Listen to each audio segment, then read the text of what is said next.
My name is Becca Keneally, and I'm the chair of the Performing Arts Department here at Endicott College. I'm also a co-director of the upcoming production of West Side Story, and my co-director is Penny Singh. And I am here to host this forum tonight. We're going to largely ask questions of our panelists, and then at the end, we'll ask you to help us brainstorm some steps to move forward, and also give you a chance to ask some questions or respond to some of the panel questions that have come before. So there is a place on your paper in the back to jot down a note or something if something really grabs you, so you don't forget your thought. And the conversation doesn't end here. An hour is not nearly enough time to talk about everything that one could talk about. So we hope that there'll be more time in the future, and you can come and talk to me or Penny, or write us emails, or stand around afterward, and we'll get some more discussing in. So it says here that the introduction of our topic this year, Endicott College Performing Arts Department is producing West Side Story. It's a show that depicts the conflict between the two gangs. One gang has teens of Puerto Rican descent, they're the Sharks, and the other is comprised of US-born teens of European descent, the Jets. I say European descent, there is a scene in the show where the Sharks are resentful that they're considered the immigrants because the Jets are very likely the sons and daughters of immigrants. So everybody's recently moved to the United States in the 50s. It's just that the Puerto Ricans had just arrived, whereas the Jet gang has been there maybe a little longer. So we chose this show initially, partly because we were invited to sing the music from the show in a concert version with the Symphony by the Sea. And that was such an honor, and this year is the birthday of one of the composers, Leonard Bernstein, and we wanted to be part of this amazing collaboration and do the concert. And we realized that if we're already learning the music for the concert, we could also do it as a concert here at Endicott. And we started considering the idea of doing a concert that had some elements of theater with some dancing and maybe some of the scenes and the dialogue. As it turns out, the rights holders of these companies of this music and this show won't let you do parts of the show. It's either do a concert of just the music or do the whole show.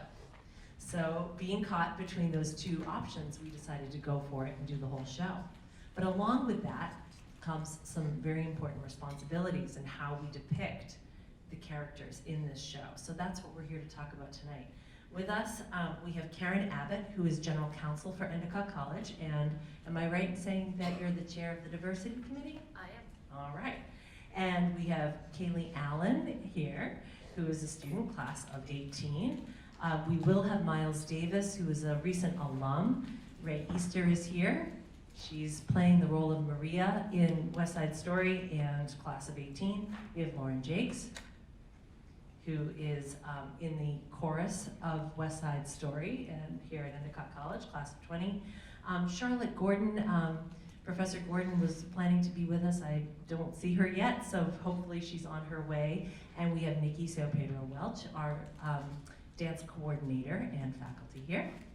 So we are gonna kick it off, and I'm gonna ask these folks, I'm gonna direct a question sort of towards somebody in particular, but then feel free after you answer your question if somebody else has a thought about that question and wants to dive in, feel free.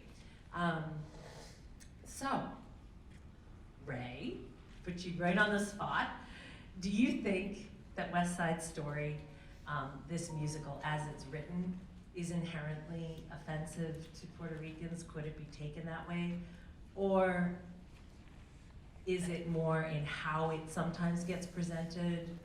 What are some of your thoughts about the show West Side Story and how it appears to others? Well, first of all, I'm not sure how satisfactorily I can answer this question because I'm not Puerto Rican, so I don't want to speak for a group that I'm not part of and their experience. I think that when I heard we were doing West Side Story, I didn't inherently think of race being as a factor that it is and why we're all here. But that kind of speaks to my privilege as being, I think, in the majority oftentimes. I think that some parts of West Side Story are absolutely offensive, and the slurs that they use, and even the issue of using accents, which is something that we've talked about a lot throughout the process. But I think that the way it was written, the reason that they use those slurs is to really show the hatred and the fighting between these groups. And there's slurs used on both sides, not just towards Puerto Ricans. But Yes, thank you. A follow-up, for any of us, is the issue of cultural appropriation. And as we know, that's when there is inaccurate or superficial use of a marginalized group for the benefit of entertainment for a majority. And so in West Side Story, of course, there are racial slurs, as Ray said, about both sides. And they are used as plot devices to show how the groups hate one another. But on the other end, it is always offensive to hear those kinds of slurs. But with the cultural appropriation issue, you have the song America and you have the song Mambo, which are songs that use rhythms that are known from Puerto Rico and the Latin American community for presumably entertainment. Are those songs just superficially there for entertainment, or are they forwarding this plot? Does any of you want to speak to why we have, whether that's cultural appropriation or part of the show, or both? Anybody? Hi, everyone. Actually, about a few minutes ago, Alex, Professor Davis and I were just talking about, as coming from the dance perspective, you asked the question, did Jerome Robbins really investigate the culture and think about, the types of dances that they were doing at that time, and did he really experience that time? He was the choreographer. Yes, he was the original. choreographer. That is a question that obviously, as a choreographer, I always ask, in my own battle with recreating a musical as opposed to creating something from scratch. The integrity and keeping the integrity of the musical, but at the same time, that's not my work. It's not what I created, it's what they created. But, going into the barriers and the boundaries that you have with rights and what that means, and that, you have to keep within the musical, but also make sure you're not just reenacting, that you're interpreting. And I think, these questions, I know that I'm going to be asked a question later, but I think above all, it's important that actors think and they reflect and they take the time to learn. You guys are well on in the process of this musical, and I think that it's your responsibility to do a little more homework other than just learning the script and learning the accents, but think about where they derive from. And if you, bottom line, a lot of you are not people of color, right? So you are not going to understand and fully, you're never going to fully understand, but you could at least be respectful and learn about it as best as you can. That's my take. So Thanks. The next question I have is for my co-director, Penny. And what I want to ask Penny is, I know that we are planning to use more Spanish in our production than was originally written into the script in the original production. So I wanted to ask you about that choice and what other considerations you and the choreographers and I have been making to be mindful about these issues in this particular production. Certainly.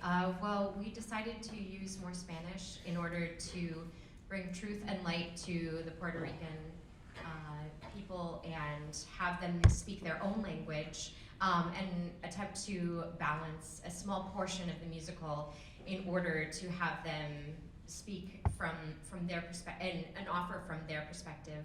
And some of that is simply created in ad-libs on stage, and some of it is created into the fabric of the show, taking off the most recent Broadway revival, which a lot of the text spoken by the Shark Gang was spoken or sung was sung in Spanish and was retranslated by Lin-Manuel Miranda.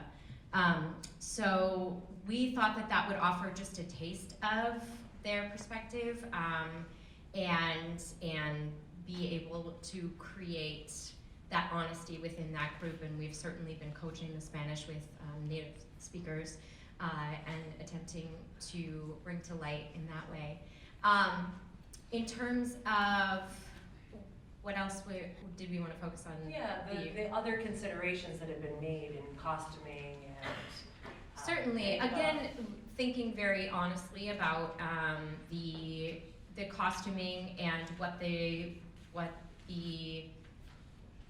characters would have worn in that time. You know, there is a lot of consideration about their social status, and a lot of them were, you know, we're talking about very poor people, and a lot of times the costuming is done to be very flashy and maybe not as truthful to their socioeconomic station in life. And we've certainly taken pains to create it very simply in that way to reflect the station. So a stereotype that might have been portrayed in the past might have been big colorful skirts and big flowers everywhere and this sort of tropical illusion that's not an accurate depiction. And what you're saying is that you've been working with our professional costumer to go for a much more realistic depiction. And I think along with that, we've talked about how past productions have made the mistake of using dark makeup on actors to make them look darker skinned, which is something that we are not doing in this production. That is just not an appropriate choice. Thanks, Penny. I'm going to ask, Penny actually has to step out and be more of a listener, and she's going to swap places with Miles, who has arrived from traffic. Miles Davis. And we've also been joined now by Charlotte Gordon, so that's great. Welcome. So, Nikki, you already answered this a little bit, but I wanted to ask you, as a dancer and a director and somebody who works a lot of process, what do you think actors and directors can do to depict cultures as realistically as possible, keeping in mind the responsibility to the script? I know that you were saying before that each actor has to think, but you know, as a director, what do you think can be done to help people really make responsible productions? Sure. You know, I think, you know, and I do want to say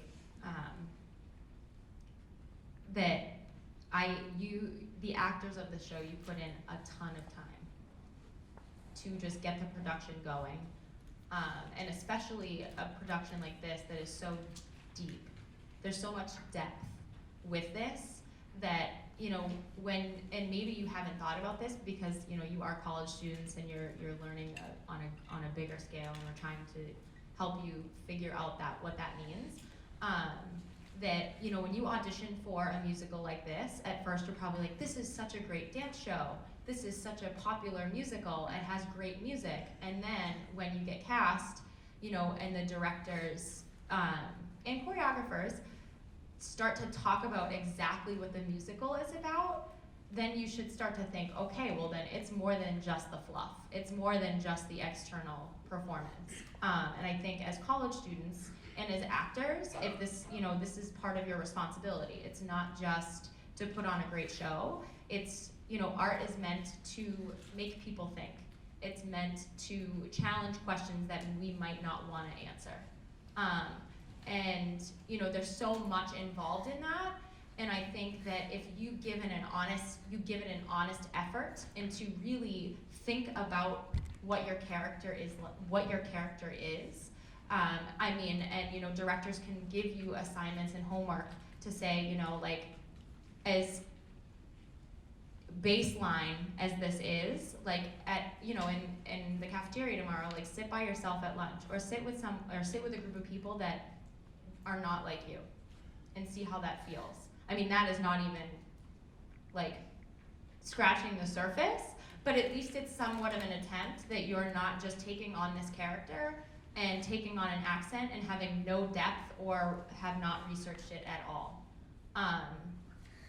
So I think it's important, and it's a responsibility of the directors and the actors to really take ownership and do your homework and be mindful and honest and dissect it a little bit. And if you are not a person of color, think about, just give it the time and the respect that it deserves. I think that's really. Would anyone else on the panel like to talk about that, about what directors or choreographers or actors can do to make sure that things are more accurate or honest? I can make a comment on that. I was doing a little bit of research about, you know, this topic, and I came across a quote that I thought was really interesting.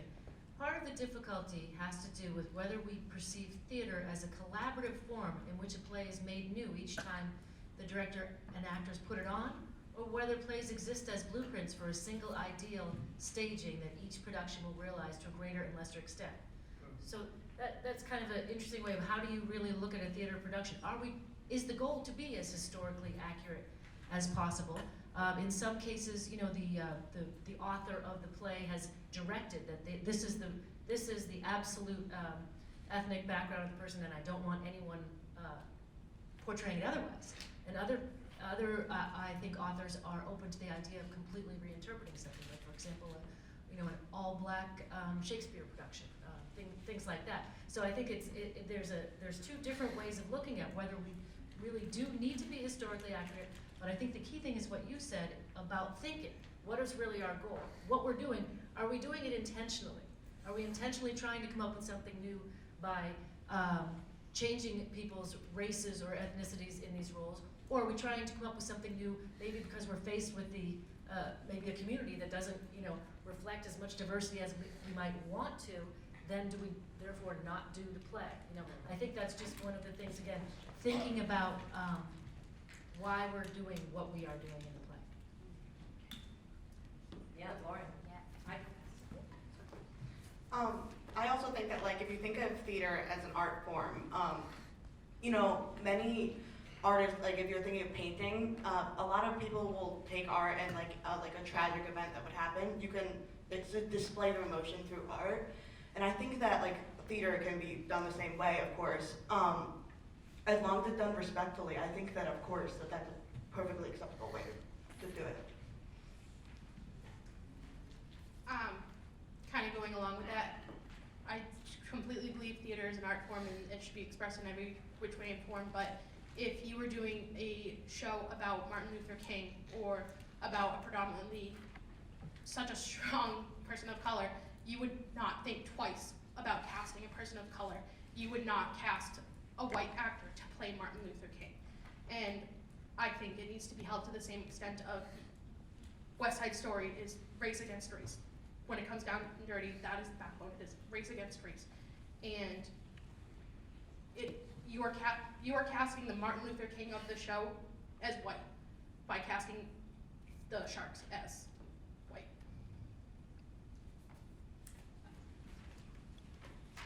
I agree. I think, you know, but as being in this process, I think now that you are about a few weeks until the show goes on, I think something that is something to consider, which is maybe each of you in the program have a little excerpt that says the homework that you've done, that you've taken into consideration that you are identifying, no, you are not a person of color, and you do not understand, but you are trying to respectfully take this role and do the homework. And I think that even just trying is better than not. Even just considering it is better than not, since we are so far along in the process. You know, and I think part of being in college is it's a learning experience, right? And even as faculty, you know, there have been shows that I've put on that I was like, wow, that was an absolute disaster. Or, okay, there's something to that. And I think that as long as faculty and students know we're always in a learning experience. It's not that faculty know it all. I always say I know nothing. And I think now that we are, you know, 3 weeks until the show, I think, you know, I hope that you have been doing your homework until now, but I can't speak for you. Yeah, we just had, you know, some interesting thoughts about this, and I'm gonna jump around on the cue sheet here, and ask about at the bottom of the page that we're looking at, Kaylee and Lauren, if you want to speak to this, or anybody, but you know, some people do say that a school that has a minimal racial diverse component should avoid programming a show like West Side Story, right? So other people might argue that through doing a show where people have to play a different ethnicity, that is a way to raise understanding and awareness. If I'm a white person and I've never experienced how it feels to feel ostracized because of my skin color, if I act in a role that puts me in that position, might I have a better understanding? So that's sort of the flip side of the coin. I mean, what do y'all say to that? Like, should schools just avoid doing shows that they can't exactly represent?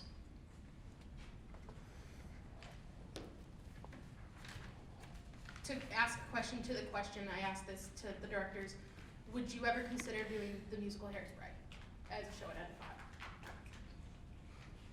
Was the applause because you... That's a good question. Yeah. Would you do the show Hairspray? It's a great show. Like, everyone wants to be Zac Efron. Like, why wouldn't you want to do the show? It's so good.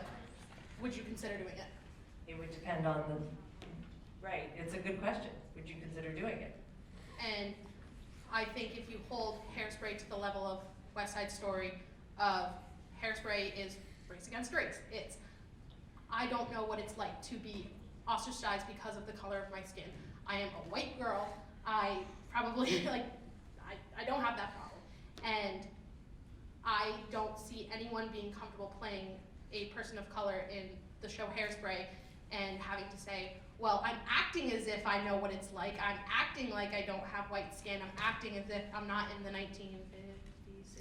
1960s, and going through this. And I don't know how you would depict from what side it is. It's a great question. And I'm not necessarily going to answer that exact question because it would depend on how many people we have of various ethnicities to put it on. How is that different from West Side Story? It's a great question. Well, I cannot act at all. No, but I have the different perspective of it's a great show, and if we were, say we're a overly white community, should we not have the benefit of seeing that show, experiencing that show? And you're acting, right? I mean, an actor puts on a role. yeah, I think another consideration is that people from Puerto Rico are of many different colors, and so and in different scripts and different in every single show you put on, as Karen is saying, you are acting, you are taking on the experience of another, and so there is a line of believability. There's a line of verisimilitude. There is a line of what we can really wrap our heads around and what we can't. This issue comes up in terms of whether or not we put men in women's roles and women in men's roles. There are times when, as directors, I feel comfortable putting a person in the opposite gender because it doesn't seem to matter what gender that person is in that role. There are other times when the gender politics of the scene make it really hard to imagine an audience accepting a woman in the role of a man. So it depends on that moment in the scene in the show. So I think that a lot of it has to do with believability and for the audiences, and whether an audience can wrap their head around it. I think we are a visual society and we are visual human beings. So if we can act in a character and it is believable to an audience, then that's where the line is drawn. I think that's really the answer to the question, for me. Yeah, Lauren. Going along with what you were saying about Puerto Rican being many different colors, you know, there's so many people who might not look Puerto Rican, but they would be, yeah, I'm from Puerto Rico, I'm front like that. But you know, I totally understand what you were saying about there being a line, and it's just hard to know when you cross the line or where you're like up against the line. And I think that like being aware of that is really important. As well as with West Side Story, you know, the origin, of course, is Romeo and Juliet, and you know, that's just two white people, like, you know, all white people. I think that like West Side Story is bringing attention to race, and I think it's really important. The overall. Oh, yes. Hi, I have a question from the back row. In general, I'm gonna take it, but in general, we're gonna hold our questions to the end because Okay. we're gonna go through all the ones on the paper. Okay, Go ahead, Andrew. so this may relate to something that you will speak of later, but speaking about the audience and their understanding of a show such as West Side Story, what are the different ways that the directors and Endicott is going to inform the audience that we will have of the different issues that we are discussing and how they can comprehend it through their own thoughts? It's a great question. It's actually the last question on the list, and it's the question that we want to pose to you. So in a few minutes, we're going to wrap up our talk. Well, not a few minutes, about 15 minutes. We're going to wrap up the talk, and put it to you to ask that question. How can we convey to audiences that come to see this that this issue has been considered, that it's been discussed, that actors are doing their homework, that directors are doing their homework, that people have varying feelings about this, and that some people feel encouraged by putting on a show like this and able to delve into the issues. Other people feel discouraged by putting on a show like this. How do we convey all of this thought and work to our audiences? It's exactly what I want to know. And I appreciate you asking the question, and I hope you'll all start thinking about it so that we can get some more answers. I wanted to ask about West Side Story specifically. There have been so many versions that have gotten it wrong, so to speak. You know, either by overdoing the colorful skirts or the makeup, or putting all kinds of extra things in that weren't necessarily part of the original script. I wanted to just, I asked Miles to be on the panel because one day he and I were talking about other examples in culture where people have maybe gotten it wrong. And I was wondering if you would talk a little bit about that from your perspective, some of the anime stuff you were talking about. Sure. So one example I used was a lot of movies that are coming out lately. I know there was one movie I saw, well, I didn't see the movie, but I heard about the movie. It was called Ghost in the Shell, which is a Japanese anime movie, and it was portrayed, the main character was portrayed by a white woman.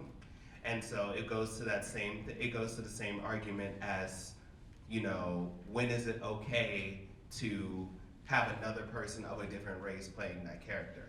And I do agree, there is a line that you can cross and I feel it's different in movies, simply because for movies, it has happened a lot that characters who are supposed to be of different races have been most likely played by white actors or actresses. And that's been a serious problem in Hollywood. And that's one topic that I've heard of a lot more recently, especially in the theater world. Around West Side Story, I've heard that that's been an issue that has been going around with the school as well. I don't know, there are a couple of multiple instances of it. I feel like I said, it's just there's a line, and we have to realize where that line is, when we cross that line, and when we get to the line, how we are supposed to say, okay, I'm portraying this character, how can I do this in a respectful way? How am I going to be able to show this character in the light that I would want to be shown if I were, being portrayed on stage? Like, I'm not gonna say, oh, well, you know, I know how I think this person would act just because I know how I think people of this race act. How would this person act? What is the situation? Okay, if I was in this situation, I would probably do this as well. So it's more about putting yourself, not necessarily trying to put yourself in their shoes in a sense, I feel. It's that acting technique of finding the kernel of truth in the character. It's the same as a kernel of truth in yourself, and then building upon that kernel to develop the character. Yes. Yeah. Great. Alex, Professor just Davis. Hi, Alex Davis, that's me. I just think it's really important to distinguish the difference between an educational context and a professional context. You're talking about like, oh, in Ghost in the Shell, they cast a white woman, and that was an opportunity to work with an Asian actor or an actress of color. Right. I really don't need a microphone. I'm drunk with power. I just think there's a huge differentiation that we need to acknowledge between the context of a professional situation and the context of an academic situation, because I don't think the question is if we can get away with it, right? Yes. Like, sure, people come in all different shapes and sizes and shades, but it's not like, oh, do you think they notice? No, it's not about visually passing for it. It's about the moral question of, are we profiting off of the experience of a marginalized group? Yes, exactly. And then therefore, are we appropriating that experience versus appreciating or lifting up that experience? Yes. So I just think it's really important that in the context of this conversation, we're not really mixing those ideas, because there is a difference, because I'm sure any of these people will tell you we are not profiting off of anything in this room in terms of looking at a marginalized group's experience. And yeah, I have lots to say. Well, thank you. We'll say more in a minute. Yeah, well, it's a great question, and whether or not, and a great point that you make, because whether or not we're profiting, quote unquote, well, we're certainly not making any money, but we are profiting in exposure. Yes. And the world wants to come see West Side Story at Endicott. I am not kidding. I mean, they're beating down the doors, and it's wildly popular. And people came out of the woodwork to audition for West Side Story. So that's a different kind of profit. And we can talk about whether or not the school, in a school setting, it's different than a professional setting. But there is a certain kind of currency to picking a show with this kind of popularity, and for us. And so it's still worth discussing whether or not the moral question of whether it should even be done that's still a very valid question, I believe, and one that I'm really paying attention to. As I said before, this show started out as a concert concept, and it morphed into a stage concept somewhat by happenstance. I'm very proud that we're doing it. I can talk more about my own feelings about it later, but I see both sides, and I really want to keep discussing it, and I want to hear more of both sides of the issue. I have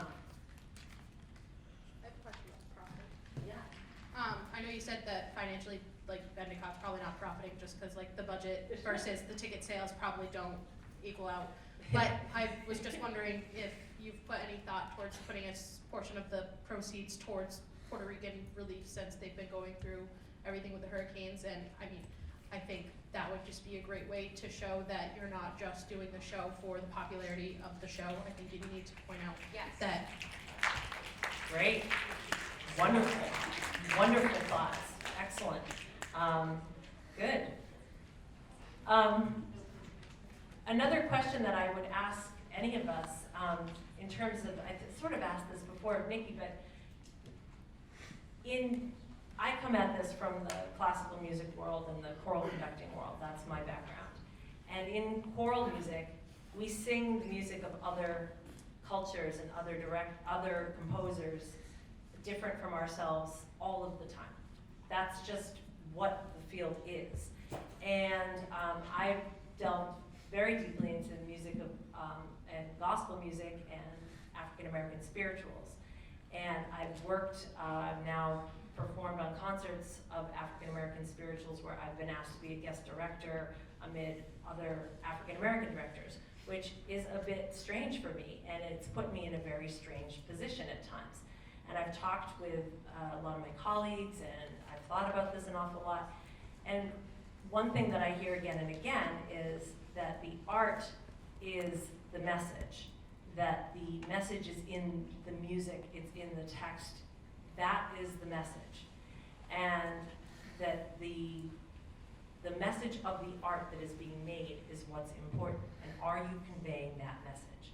And that's the question. And you know, the story that I hear most that really resonates with me is when a European conductor was asked to conduct in an African country in South Africa, and they were working on all kinds of music at this concert, and the South African conductor asked the German conductor to take the helm and conduct a South African piece, and the German conductor said, oh, I wouldn't want to take over and do this, I wouldn't feel appropriate. And the South African conductor got upset and said, is that to say that you wouldn't want me to conduct Mozart or music from Germany?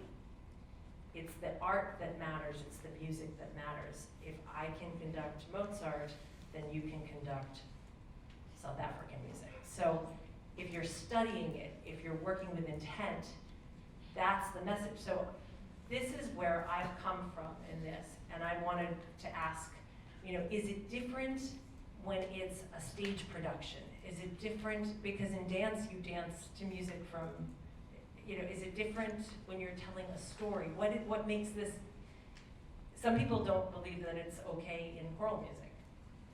So it could just be a difference of opinion, but is it different when it's a stage production than when it's music or dance or art?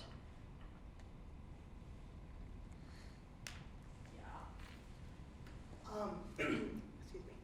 I'd say that like in theater, I feel like you can go further with it, and that's why many people think it's more controversial within theater, because you know, you're not just singing, or dancing, whatever. You're acting, you're in costume, you're speaking. You might be like in an accent that might be inappropriate.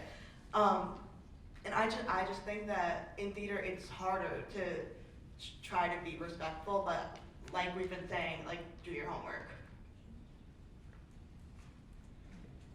Thanks. I wanted to get Professor Gordon in on the conversation a little bit. Thank you for being here. You know, from a writing perspective, the authors of West Side Story were a bunch of men, mostly a bunch of Jews. Bunch of Jews, yeah, Jewish men, right? Claps for Jews in the audience, right?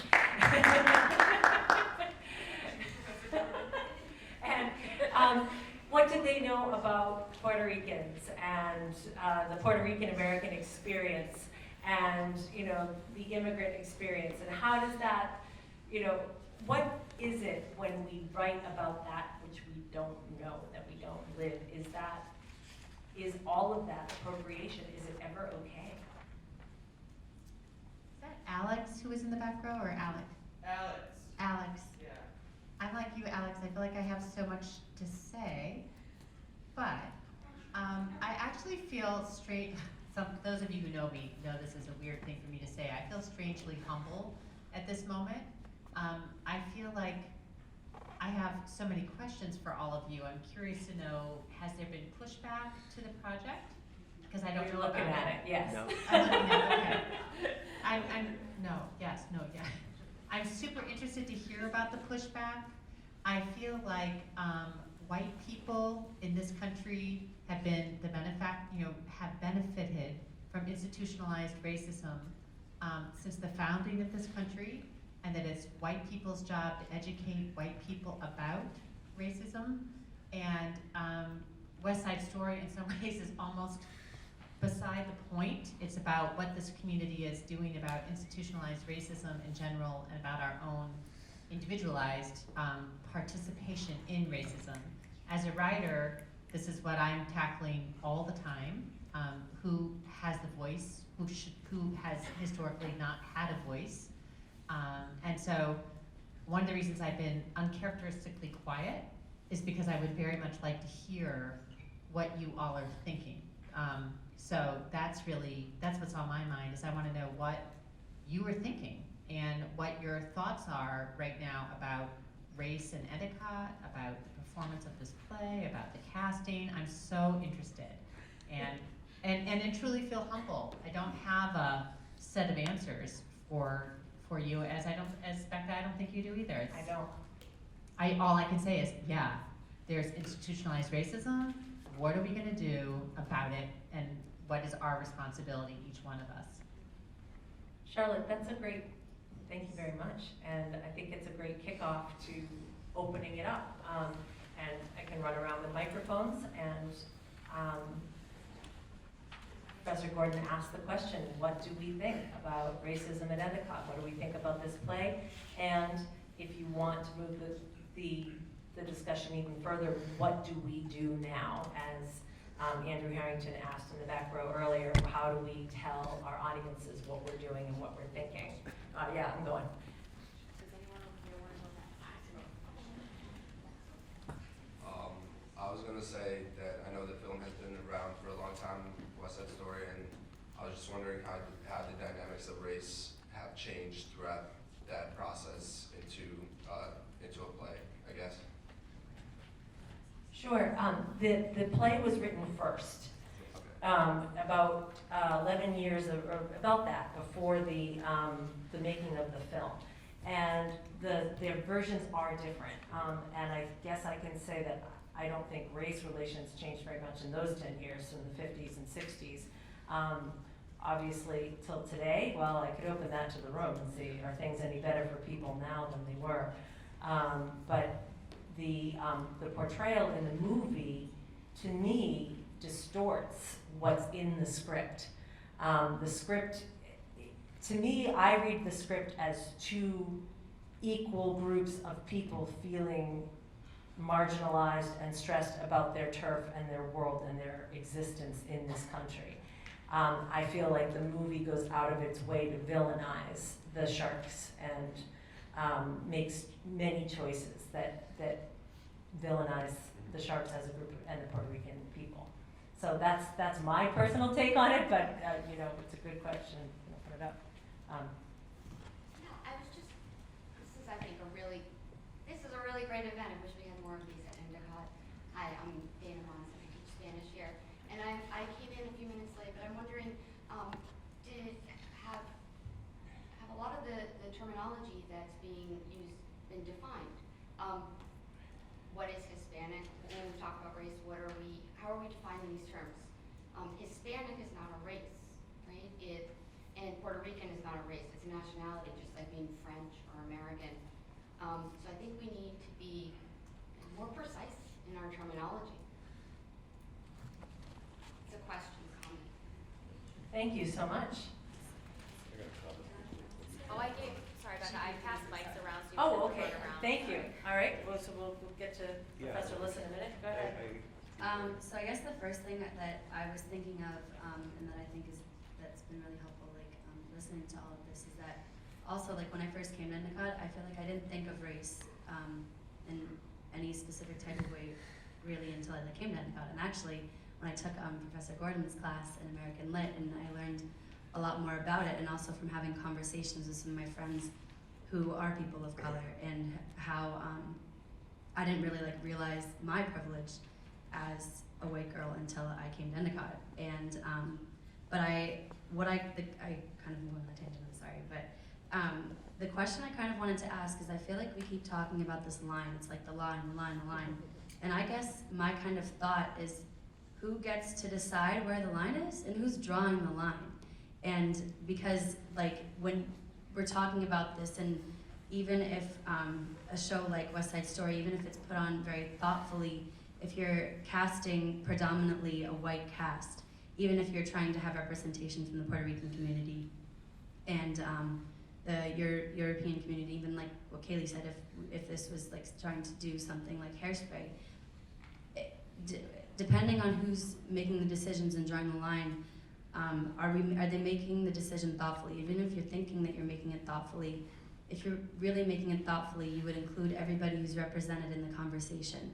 And I think that whole term of making sure everyone has a seat at the table, I think in a show like this and other shows where people of color or people of different ethnicities need to be represented accurately and fairly, was everyone who who is representing this, were they given like a chance to say something or a voice to have a say in something before it's put on?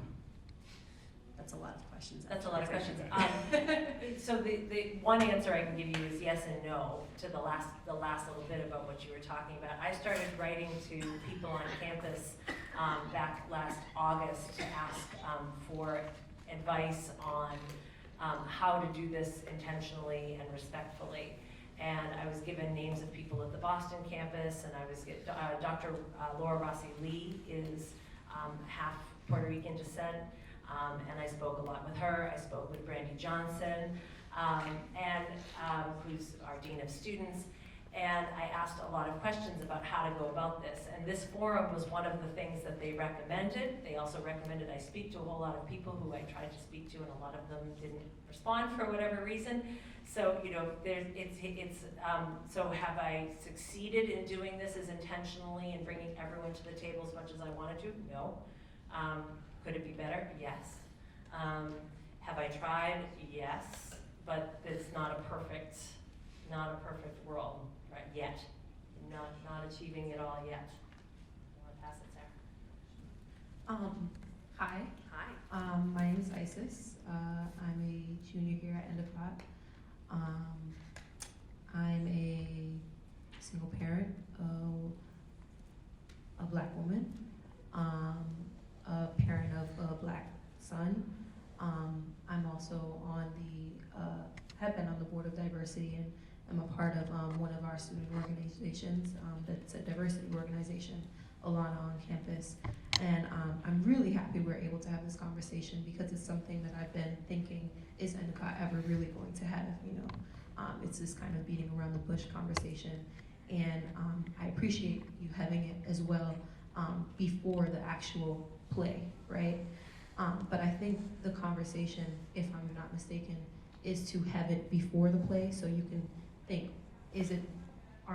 should we take it on? Should we take on having a play? Not, let's just have this conversation before the play so that we've had the conversation and we can just say that.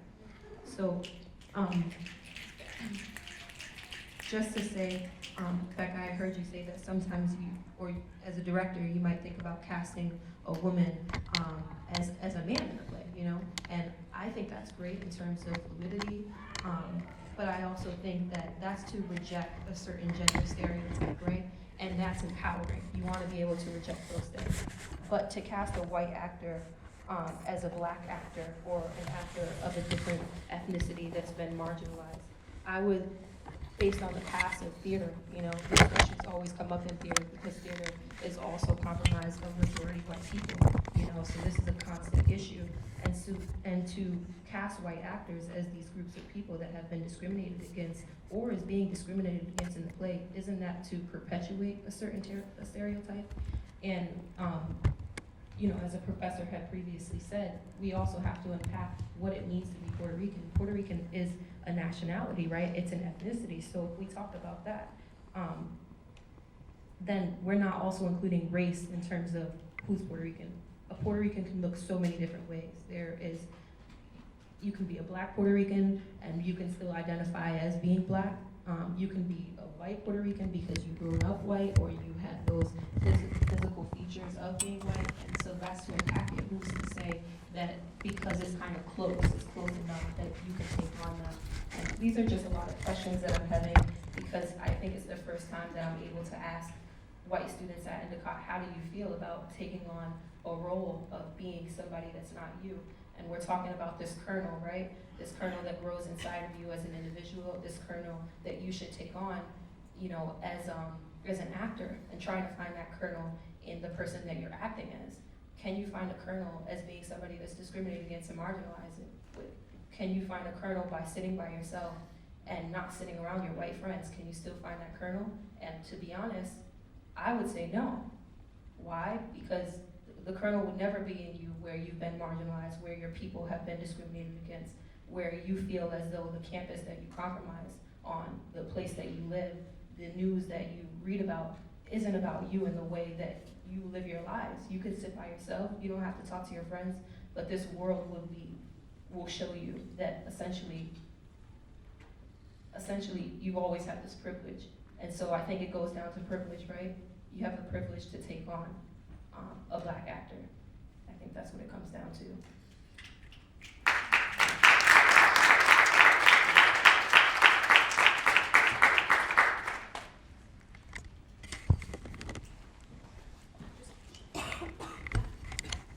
Kind of going along with what you had said in response to what Sarah had said of reaching out to different people on campus and getting their opinion on it.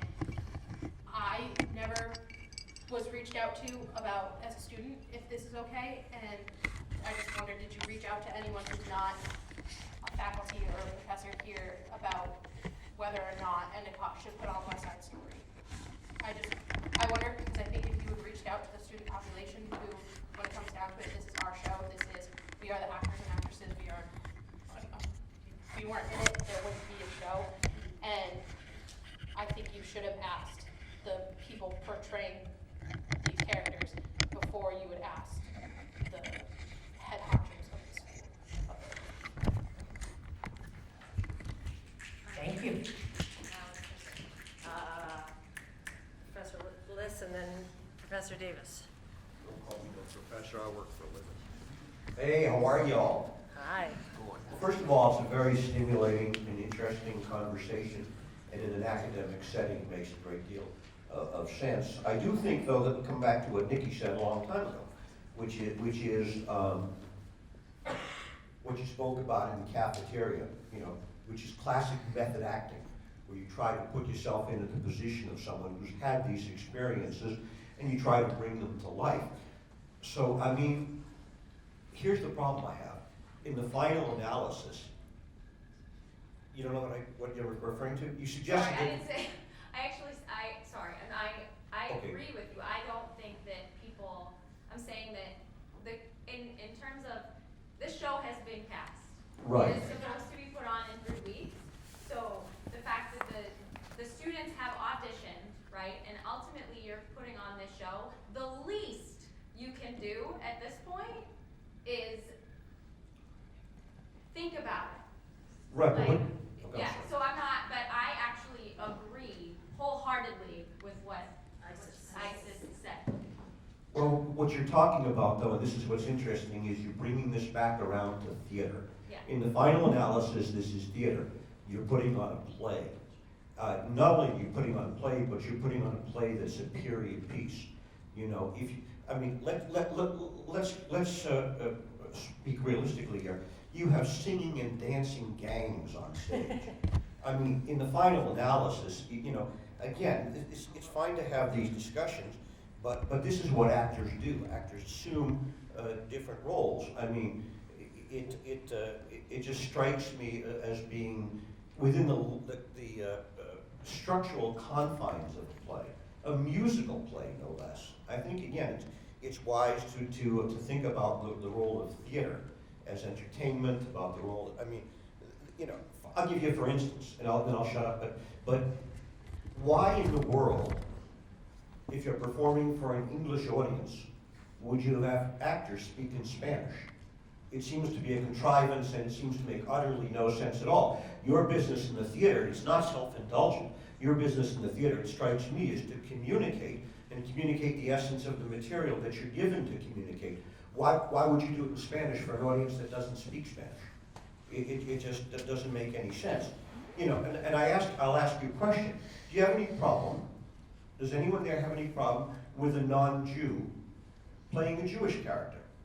Okay, there's an oppressed minority. My people were killed in the concentration camps. I lost cousins down there.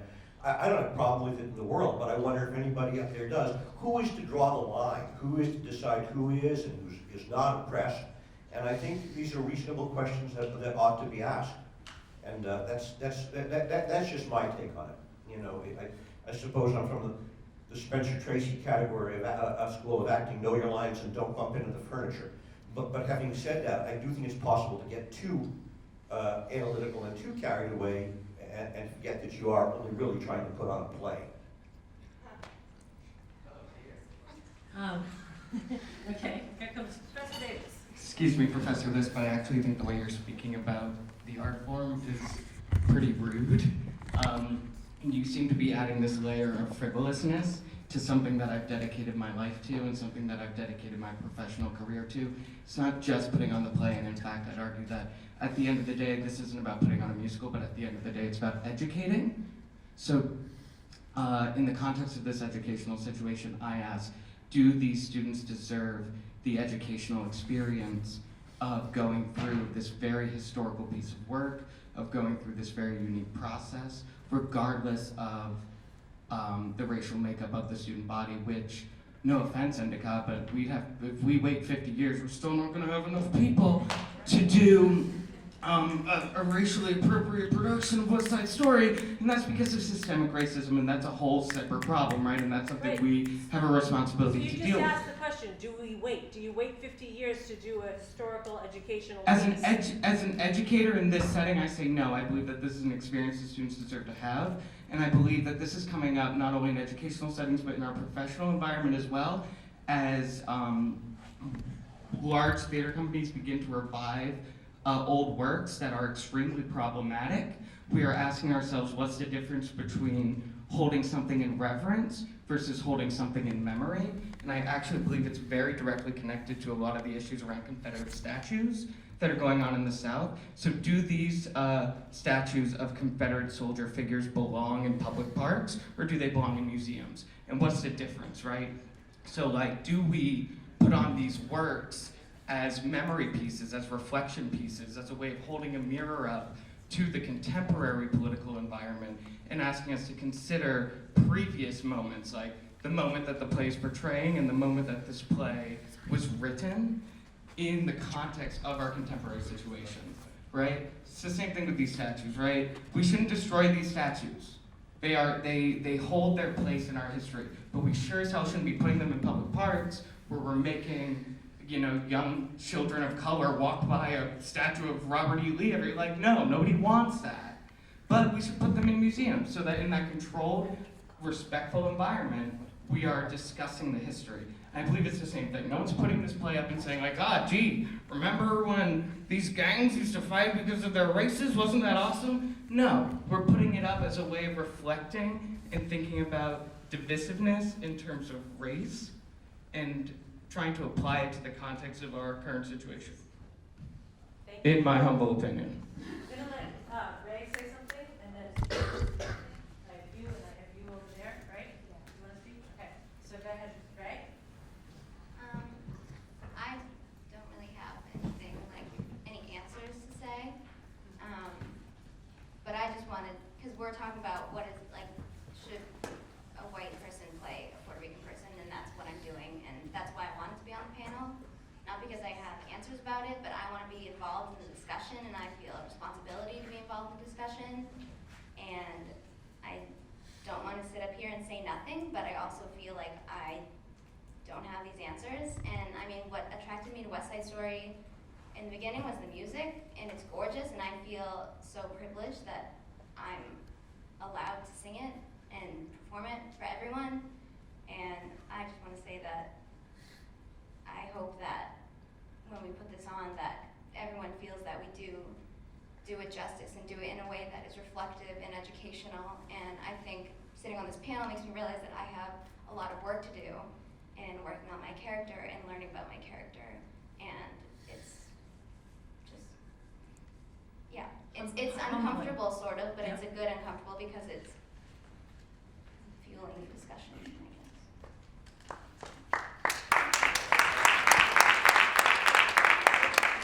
We're gonna have time for a few more, but go ahead. Okay, hello. Oh, this makes me uncomfortable. So one thing that kind of piqued my mind while we were talking earlier was the idea of professional versus, I don't know if it's appropriate to call this amateur, but I feel like amateur might work because educational, I apologize. But my thought was, where's the line when it comes to casting or appropriateness? And my thought was, in a professional musical or play, they have the choice of the type of people they want to cast. You can say, we're looking for this type of person who looks like this. Here at Endicott, you can't do that. So then it's kind of, I've been here for 3 years. I can basically count the number of black people I see. Like, so my thought is, it kind of goes into my next question. We keep talking about this line, where's the line? So here, we say we would do West Side Story, even though we don't have the numbers to have, you know, an appropriate cast. But my other question was, and Kaylee Allen put this earlier, and I thought it was really interesting, would you do Hairspray? Because that wasn't answered, and I'm wondering if you wouldn't do Hairspray, but you would do West Side Story. So to me, we keep talking about like marginalization, and so it's okay for people to portray Puerto Ricans, but you would never put white actors in the place of a black actor because of the disrespect. To me, it's all kind of on the same level. Like it's all equal. So why is one line, it seems like there are two different lines. Like we can go across that line and cast people who are not Puerto Rican as Puerto Ricans, but we're not going to cast people who aren't black as black people. And I don't know if that's because, you know what, of course, it's not appropriate to do blackface, and not saying you even have to do that or use the skin darkening, of course. I think that is so wonderful that is completely out of the question. That's not sarcastic, I mean that. I think that's such a beautiful thing that people are actually thinking about that, because I went to a high school that was very careless when it came to that. So I 100% understand that, but it seems like this line does not actually exist. It's not existing here at Endicott. And were students asked? Because I have been here for 3 years. I was not asked, and I speak to Brandy Johnson. I am the student government president. I'm here to represent every student here at Endicott. And I had no idea this was being put on until I had friends who were like, come see West Side Story, and I joined a class that said, you have to see West Side Story, it's homework. So, no, that's not, that is, Alex, I think you're great, I love you. Thank you, thank It's just you. my, yeah. It's great, it's really good, and I think it's, you wanna talk for a second, Lauren? It's after 6, but I'm willing to keep going for a few more minutes here, because this is pretty amazing. I'm really grateful that you're all speaking and speaking your mind. I think there are a lot of brave voices in this room tonight. Go ahead. Sure. So I think as a cast member, it's very easy to get swept up in auditions and the idea of the music and things that Ray has mentioned as well. It's just, this music is beautiful. Like there are so many beautiful things about this play. I've been watching and listening to it since I was 12 years old. It's a play that is near and dear to my heart. But also on the other hand, getting wrapped up in all of those conversations about steps and dances and notes and all those other things we had to focus on first, it kind of, for everybody, and I'm not excused from this, the race aspect of this show got put on the back burner for a little while. And I'm so glad that we are having this talk and kind of touching on what Professor Gordon asked at the beginning that I feel like nobody has really tried to talk about is the voice. Where is the voice? Whose voice is it? And is it even there? Was really a question that is starting to bubble in my head right now. Being a white woman, I am portraying a man and a Puerto Rican woman in this play. I'm playing it as a woman, but it is a male character, so I have a lot of thoughts going on in my head about, okay, this is supposed to be a guy, so is that supposed to affect how I portray it as a woman? Okay, I'm supposed to be a Puerto Rican woman, how is that supposed to affect how I portray this character? And those questions we ask ourselves as actors all the time. What is my character? Who do they like? Who are they with? Who are their friends? Who are their enemies?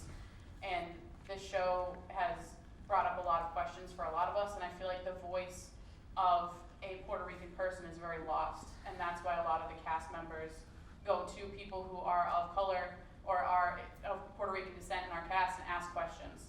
Hey, how do I say this word? What would I do? What would you do in this situation?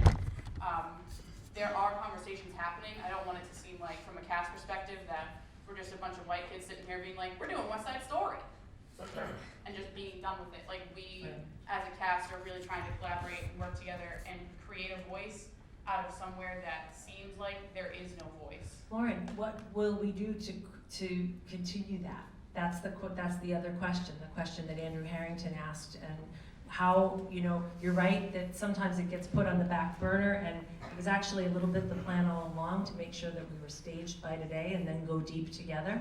I mean, we are fully staged at this point. The show's 2 weeks away, not that we don't have tons of work to do, but part of that work is exactly this. Sure, so I'll So definitely answer your question about that. I believe this forum should have been 6 months ago. I believe we should have had this conversation before I even put foot on stage, before I even wrote down blocking. Okay, what are we doing about, like, to have a group conversation, like, we have, I remember the tally at one point was 5 people of color in this cast, which is definitely not the fault of the directors. You get who auditions, I understand that. But at the same time, having that conversation, just with our castmates first, and then bringing that conversation to the public, so we all felt like we were on one keel, or we all understood each other's point of view, would have been so much more helpful than, okay, everybody, we're having a forum 3 weeks before the show, sit down, hear a bunch of people talk about this, and we haven't even talked about it as a cast. You haven't talked about it as a cast? No. So that's what I'm talking about, the voice, like the cast doesn't even have a cast